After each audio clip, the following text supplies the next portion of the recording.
그냥 성경에 나오는 우리는 동방에서 박사들이 왔다. 근데 황금, 유향, 모략을 가져왔으니까 아마도 세 분일 것이다. 이렇게 생각했는데 그 전승에 이런 이름들이 등장하는 걸 보면 그것이 아마 사실인 것 같습니다. 근데 이분들이 별을 연구하다가 하늘에서 특이한 별을 본 거예요. 이 별을 보고 이런 별이 나타나는 것은 굉장한 인물이 이 땅에 태어나는 것인데 우리가 그 현장에 가서 그를 좀 보자 하고 출발했다는 거지요. 근데 그 박사들이 어디서부터 시작을 했는가? 많은 분들이 그게 페르시아 쪽일 것이다, 예멘일 것이다 이렇게 이야기했는데 아프가니스탄 쪽에서 출발했다는 그런 이야기가 있고요. 그 유적지도 또 아프가니스탄에서 그 박사들이 천체를 연구하다가 출발한 그 유적지가 발견이 됐다고 그래요. 그러니까 아프가니스탄 있는 데서부터 예루살렘까지 그 옛날에 박사들이 가려면 거의 낙타를 타고 가도 2년 이상 걸어서 가야 되는 그 먼 길이거든요.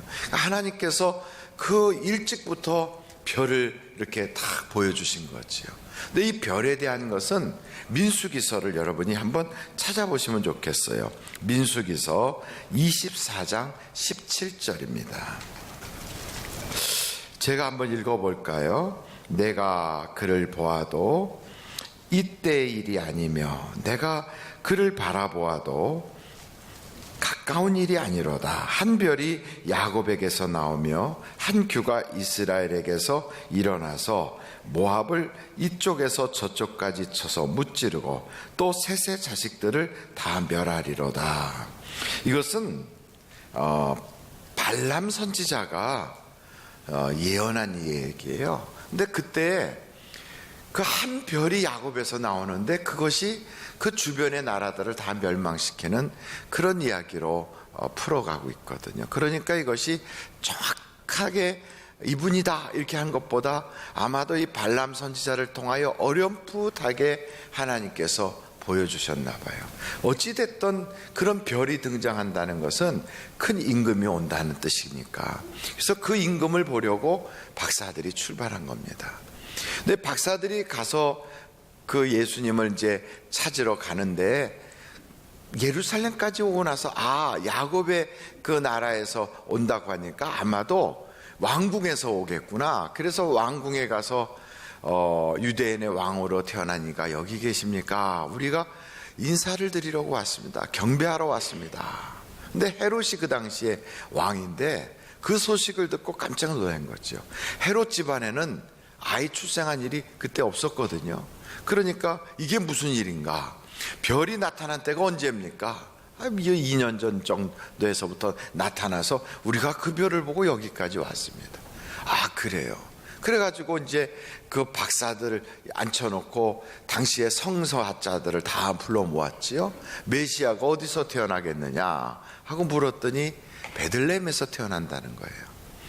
그 박사들한테 베들레헴에서 태어난다고 하니까 한번 거기에 찾아가서 보시고 그리고 아이를 발견하면 내게 와서 나도 가서 경배하게 하시오. 그랬더니 이제 박사들이 그 이야기를 듣고 갔더니 정말 별이 또 나타나서 베들레헴까지 인도했다는 거죠. 그 박사들이 거기까지 왜 왔어요? 성경을 보니까 한번 여러분 오늘 마태복음이잖아요. 마태복음 2장을 보세요. 마태복음 2장 본문 말씀 2절을 한번 다 같이 읽어보실까요? 시작.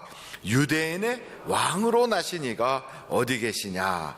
우리가 동방에서 그의 별을 보고 그에게 경배하러 왔노라.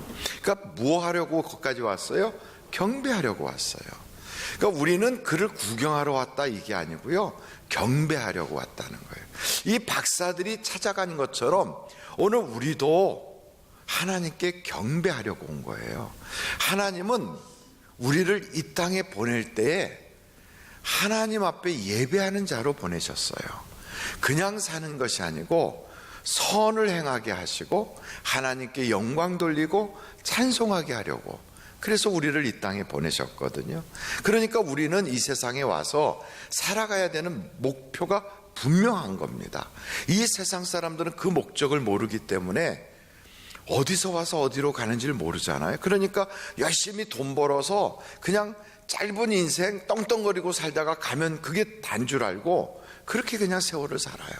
그러나 우리는 그런 삶이 아니고요, 하나님이 나를 이 땅에 왜 보냈는지를 아는 거죠. 왜 보냈습니까? 예배하라고 보냈어요. 하나님께 경배하는 자로 보냈어요. 그래서 우리가 하나님께 경배할 때, 예배할 때 하나님은 우리의 인생을 그 예배자로서 가장 최상의 모습으로 복을 주시는 거예요. 그래서 예배를 드리려고 할 때 최상으로, 최대로, 최고의 예배를 드리려고 했던 사람들마다 하나님이 복을 주시는데, 특별히 솔로몬도 하나님께 최대 예배를 드리려고 소 1,000마리를 가지고 번제를 드렸어요. 최대 예배를 기획했어요. 그랬더니 하나님이 솔로몬에게 꿈에 나타나서 그에게 너 이전에도 없었고 이후에도 없는 그 복을 내가 너에게 주리라 그래요. 하나님이 주시는 복은 그냥 하늘에서 뚝 떨어지는 게 아니라 예배 드릴 때 그걸 통하여 역사하시는 거예요. 다윗도 마찬가지예요. 나는 하나님께 최고의 예배를 드리고 싶다. 그래서 다윗은 어떻게 하나님께 예배를 드릴까 하여 예배하는 장소를 하나님께 만들어 드리고 싶어서 성전을 계획했어요. 그걸 보시고 하나님이 다윗에게 말씀하시기를, 내가 이전에는 많은 사사들을 패하고 많은 왕들을 그 당대에 끝이게 했지만 내가 이후로는 너와 너희 후손을 내가 보호하고 또 지켜주리라. 그리고 너의 집안을 내가 세워주리라 그래요. 그러니까 하나님께 예배하는 자, 최고의 예배, 최상의 예배, 최대의 예배를 기획하는 자들마다 하나님이 그렇게 복을 주는 거예요. 그래서 이 경배하기 위해서 왔던 동방의 박사들도 자기들 나름대로는 최고의 예배를 드리려고, 그래서 그 멀리에서부터 미리 준비하잖아요. 무엇을 준비했습니까? 내가 그분을 만나면 이걸 드려야 되겠다. 그래서 황금, 유향, 모략을 준비해요. 그래서 주님 앞에 가서 경배를 드려요. 경배 드린 그날 밤에 거기서 잠을 잤는데 하나님께서 꿈에 나타나서 그들을 인도하시거든요. 여러분, 우리가 예수를 믿지만 꿈에 예수님 만나는 거 쉬운 거 아니에요. 우리가 예수를 10년, 20년, 30년 믿어도 기도 중에 예수님의 환상 보는 것도 쉽지 않아요. 그런데 여기에 나오는 이 동방의 박사들은 한 번의 예배를 드리고 나서 그날 밤에 하나님이 그들을 꿈으로 인도하시는 거예요. 헤롯에게 가지 말고 다른 길로 가라. 그들의 갈 길을 인도해 주시는 거예요. 여러분, 우리의 인생의 갈 길을 우리가 몰라서 내가 어디서 사업을 해야 되나? 내가 어떤 직장을 가야 되나? 내가 누구를 만나야 되나? 내가 어떤 사람과의 교제가 필요하나? 내 인생 앞으로는 어떻게 살아야 되나? 이런 여러 가지들이 우리의 인생의 길이라면 그 길을 인도해 줄 사람이 있으면 얼마나 좋겠어요. 그래서 우리들은 그러잖아요. 세상의 길은 내비게이션이 있어 이끌어가지만 내 인생의 내비게이션은 과연 누구신가? 그분이 하나님이세요. 예배를 하나님께 최상 최대 최고의 예배를 계획하고 정말로 진실된 예배를 드리는 자에게는 하나님의 인도함이 있는 것입니다. 그래서 오늘도 하나님이 찾아요. 누구를 찾는가? 예배하는 사람을 찾습니다. 그때 하나님, 나 여기 있어요. 하나님, 나를 좀 봐주세요. 하나님, 나를 인도해 주세요. 나의 목자가 되어주세요. 그렇습니다. 하나님이 내 인도자가 되시고 나의 목자가 되시면 우리에게는 부족함이란 없는 겁니다. 그래서 그 모든 과정은 어디서부터 시작됩니까? 예배로부터 시작되는 거예요. 이것을 우리가 깨달은다면, 이야, 이 예배가 굉장한 거구나. 그래서 우리가 이 아침에 아직도 동이 트기 전부터 집에서 출발하여 주님께 예배하려고 왔잖아요. 주일 첫 시간에 역사적인 2016년 성탄절은 우리 인생에 다시는 돌아오지 않아요. 이 역사적인 바로 이 순간, 이것은 오늘 지나면 바로 역사책 속에 남는 바로 그 시간이에요. 그때 세상 사람들은 이렇게 살았다, 아무개는 이런 일을 했다 하지만 우리는 하나님 앞에 하나님께 예배를 드렸다, 이렇게 기록될 거예요. 근데 어차피 드리는 예배라면 어떤 예배를 드려야 될까? 계획을 해야 돼요. 나는 어떻게 하나님을 기쁘시게 할까? 나는 어떻게 하나님께 영광을 올릴까? 그때 솔로몬은 나는 최대 예배를 드려야지. 다윗은 나는 최고의 예배를 드려야지. 나는 최상의 예배를 드려야지. 어떻게 됐든 여러분, 이런 예배를 드리려고 애를 쓴 사람들마다 하나님이 당대에도 복을 주셨고, 그 모든 그들의 간증을 통하여 우리도 도전을 받습니다. 저는 여러분들이 최고, 최상, 최대 예배자가 다 되시기를 간절히 바랍니다. 두 번째로 이 말씀을 보면 동방에서부터 이 박사들이 찾아오잖아요. 그래서 예루살렘으로 가서 예루살렘에서 헤롯을 만나요. 여러분, 이 박사들이 예루살렘에 가서 헤롯을 만나게 된 것은 하나님이 그렇게 이끌어간 걸까요? 아니면 실수로 그렇게 된 걸까요? 물론 실수지요. 그러나 그것도 어떤 면에서 보면 하나님의 섭리일 수도 있어요. 그러나 실수를 안 하는 게 더 좋지요. 왜 실수를 했을까요? 이 사람들이 서둘러서 그래요. 예루살렘까지 딱 도착했을 때, 아이고, 여기에는 왕궁이 있구나, 그렇다면 당연히 왕궁에서 태어났겠지 하고 그날 밤 별이 떠서 어디로 인도하는지를 좀 기다렸으면 될 것을 서둘러서 그렇게 됐어요. 그리고 또 너무 조급해진 거예요. 하나님의 인도하심을 따라서 가면 실수가 없는데, 때로는 우리가 막 조급하게 뭔가를 막 금방 열매를 거두려고 하고 어떤 그 결실을 빨리 보고 싶어 하거든요. 특별히 우리의 인생에서 뭔가 막 내 마음속에서 그냥 조급하게 만들고 나로 하여금 초조하게 할 때는 그것은 하나님의 인도하는 방법이 아닌 거예요. 그냥 뭔가 막 서두르고요, 조급하게 할 때는 우리는 이렇게 생각하면 돼요. 이것은 보이스피싱이다, 이렇게 생각하면 돼요. 보이스피싱의 특징이 뭐냐? 사람을 자꾸만 두렵게 만들어요. 그리고 조급하게 만들어요. 뭔가 큰일 날 것처럼 막 초조해서 내가 막 당황하게 해요. 이거는 보이스피싱이에요. 그것은 마귀예요. 마귀가 우리를 유혹할 때나 마귀가 우리를 넘어뜨릴 때는 보면 항상 조급증에 시달리게 해요. 조금만 기다리면 되는 것을, 그러니까 그걸 못 기다려요. 그래서 여러분, 조급한 생각이 막 들고 당황하고 그리고 뭔가 막 불안하고 그러잖아요. 그때 하나님은 우리에게 기도하라는 사인이거든요. 기도하면 그러면 우리 마음에 편안함이 찾아오는 거예요. 막 그냥 태풍이 부는 것처럼 막 격동이 생기고 내 마음속에서 막 큰일 날 것처럼 막 불안해지고, 이런 것들이 갑자기 우리 주님이 갈릴리 바다를 잔잔케 하시는 것처럼 내가 기도하면 하나님께서 바람아 멈춰라, 파도야 잔잔해라. 그 순간 잔잔해져요. 우리 예수님이 오시면 항상 우리에게 하시는 말씀이 있어요. 두려워 말라. 여러분, 두려움이 막 밀려오고 조급함이 찾아오잖아요. 그럼 일단은 기도하세요. 세상 살다가 막 초조해지잖아요. 그러면 하나님께 간구하세요. 그러면 마음이 편안해져요. 그 편안해지고 숨 한 번 더 쉬면 그러면 사고 없이 갈 수 있어요. 여러분, 빨리 가려면 어떻게 하면 빨리 갈까요? 잘 아는 사람을 따라가면 빨리 갈 수 있어요.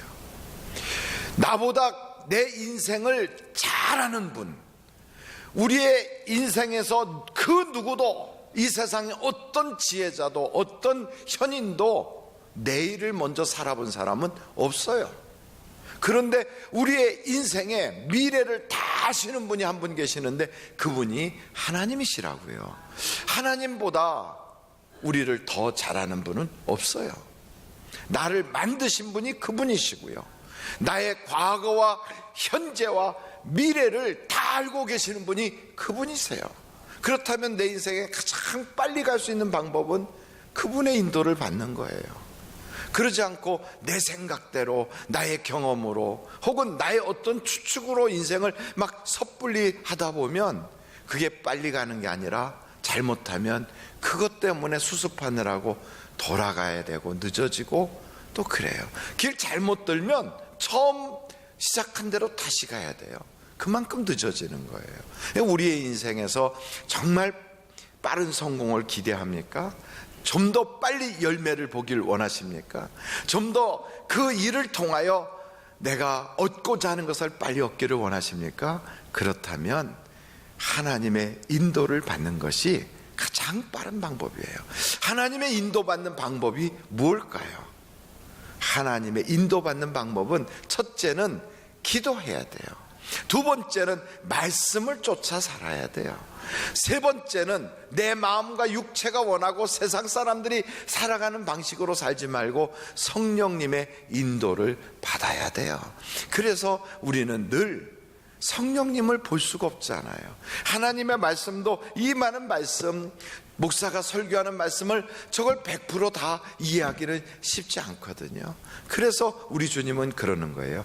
기도해라, 기도해라. 한번 여러분 절 따라해 보세요. 기도하면 역사가 나타납니다. 마지막으로, 일찍 끝내니까 좋지요? 네. 마지막으로 여기에 말씀을 이렇게 보면 예수님이 마리아에게 그 육신에 오셨다고요. 근데 마리아는 가난한 여자였어요. 그때 이 여자는 남자를 알지 못하는 사람이거든요. 그런데 가브리엘 천사를 통하여 내게 아이가 있을 거야 라고 말씀할 때 저는 남자를 알지 못합니다. 그래도 성령이 너에게 임하시면 너가 잉태하리라. 그리고 그 아이의 이름을 예수라고 해라. 이렇게 주셨다고요. 주여 계집종이오니 말씀대로 되어질지어다 하고 그것을 그대로 받아들였어요. 그 남편으로 정혼한 요셉도 자기 정혼만 했지 아직 한 번도 제대로 만난 적도 없는데 아이를 가졌다니까 굉장히 마음속에 불쾌감도 있고 또 참 복잡한 거지요. 그런데 소문을 들어보니까 성령으로 잉태를 했다는 거예요. 그러니까 아주 굉장히 머리가 복잡해서 내가 조용히 그하고 헤어져야 되겠다 이런 생각하는데 그 밤에 하나님께서 요셉에게 요셉아 그것은 성령으로 된 것이고 그 아이가 장차 인류를 구원할 메시아야. 그러니 너가 그 여자 데려오기를 두려워하지 마라.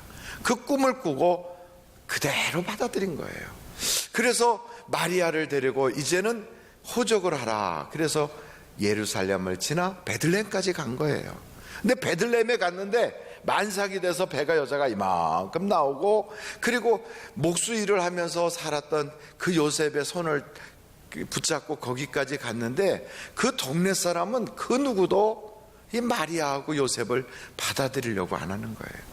그러니까 베들레헴에 있는 사람들이 고향에 와서 그 호적을 등록하겠다고 온 사람을 정말 문전박대를 한 거예요. 아무도 받아들이지 않았어요.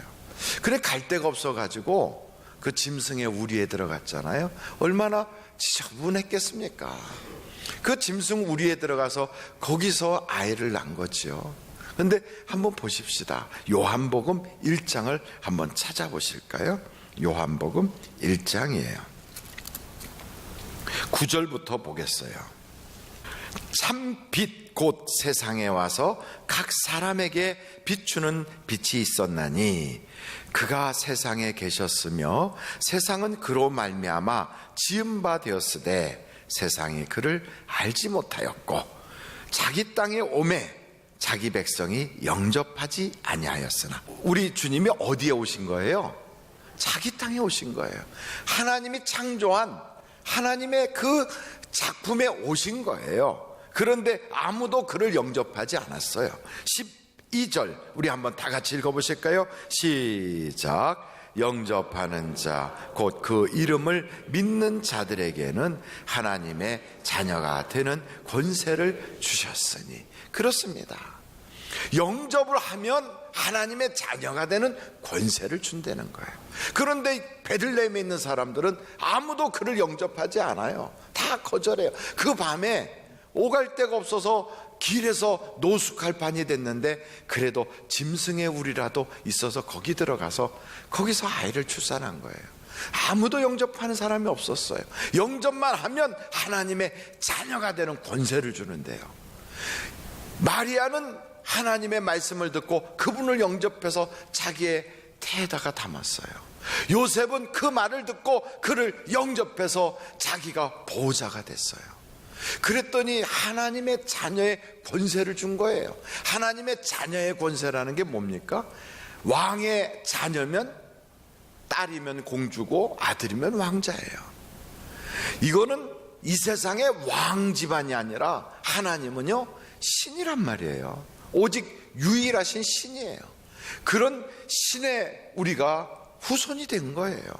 그래서 성경에 보면 우리를 신의 자녀라고 그래요. 신의 자녀, 하나님의 자녀, 이 말을 우리는 그냥 쉽게 지나가는데 그게 아니고 신적인 권세를 가진 자로 삼아준다는 거예요. 얼마나 놀라운 신분의 상승입니까? 피조물이고요. 정말 우리가 이 세상에서 그렇게 연약한 자라 할지라도 이제는 신의 자녀가 되는 거예요. 하나님을 영접하는 자는, 그 예수님을 영접하는 자는 신의 자녀가 되는 권세를 준대요. 그러니까 여러분, 그 베들레헴에 아무도 영접하지 않았어요. 그런 놀라운 기회가 찾아왔는데도 그 마을에서는 거절한 거죠. 그런데 이것을 거절하지 않았던 바로 그 자리에는 하나님의 어떤 역사가 나타납니까? 저 동방에서부터 일찍 준비했던, 생각지도 못했던 그 낙타를 타고 박사들이 찾아와 황금과 유향과 모략을 갖다가 펼쳐놔줘요. 다른 말로 말하면 열방의 재물이 그에게 밀려오는 거예요.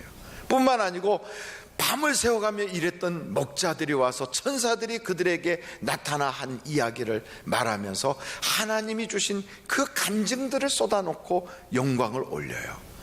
그 마국간은 더러운 곳이고요, 그리고 그들은 세상에서 거절받은 자들이고요, 그들은 가난한 사람이에요. 가난하고 거절받고 누추한 곳이지만 비록 그럴지라도 거기에 예수 그리스도를 영접하니까 하나님의 자녀의 권세가 나타나잖아요. 축복이 찾아가요. 물질이 찾아가요. 천사들의 이야기가 찾아가요. 그 밤에 거기가 잔치집이 되는 거예요.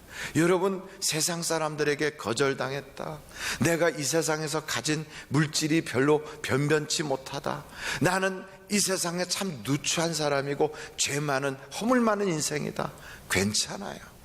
예수님을 영접하기만 하면 신의 자녀의 권세를 주시는 거예요. 그래서 오늘 여기에 보니까 이 낙타가 찾아오는 것은 아무에게나 찾아가는 게 아니고 이 낙타가 찾아오는 건 예수님을 영접하여 하나님의 자녀가 된 자에게는 그 축복의 낙타가 찾아가는구나.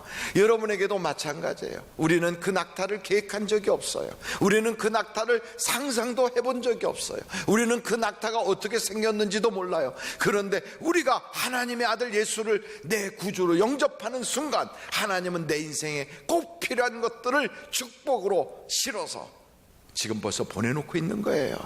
그 놀라운 은혜가 지금 나를 향하여 찾아오고 있다고요. 내 눈에는 보이지 않고 내 손에 잡히지 않아도 반드시 오는 거예요. 그래서 여러분, 이 사실을 믿으면 놀라운 기적의 주인공이 되는 거예요. 민족이 그 예수를 받아들이면 민족이 복을 받아요. 나라가 그 예수를 받아들이면 나라가 복을 받아요. 가정이 복을 받아요. 개인이 복을 받아요. 반만년 역사의 우리나라에도 그 예수님이 찾아와서 이렇게 우리에게 신의 자녀의 나라가 되도록 복을 주셨어요. 나라뿐이겠어요? 가정도 나도 마찬가지. 당대에는 비록 별것 아닌 것 같았고 비록 연약한 것 같아도 가면 갈수록 신적인 권세는 마귀가 두려워해요. 저주가 떠나가요. 죄와는 상관없어요. 하나님의 나라가 내 것이 되기 시작하고요, 지옥 갈 자가 천국 가는 자로 바뀌게 되는 거예요. 저는 오늘 사랑하는 성도 여러분, 여러분의 인생에 그 예수를 구주로 받아들여서 단지 그냥 나 예수 믿는 사람이에요, 종교란에 기독교 이렇게 쓰는 정도가 아니라 정말로 여러분의 인생의 주님으로, 여러분의 인생의 구원자로, 여러분의 인생에 하나님이 내게 주신 최고의 선물로 최상, 최고, 최대의 그분에게 경배하기 위하여 그분을 여러분에게 영접해서 환영하기만 하면 여러분의 인생은 이제부터 신분이 바뀌고 여러분의 인생은 미래가 달라지고 운명과 처지가 확 달라지는 축복의 사람으로 변화받을 줄로 믿습니다. 기도하시겠습니다.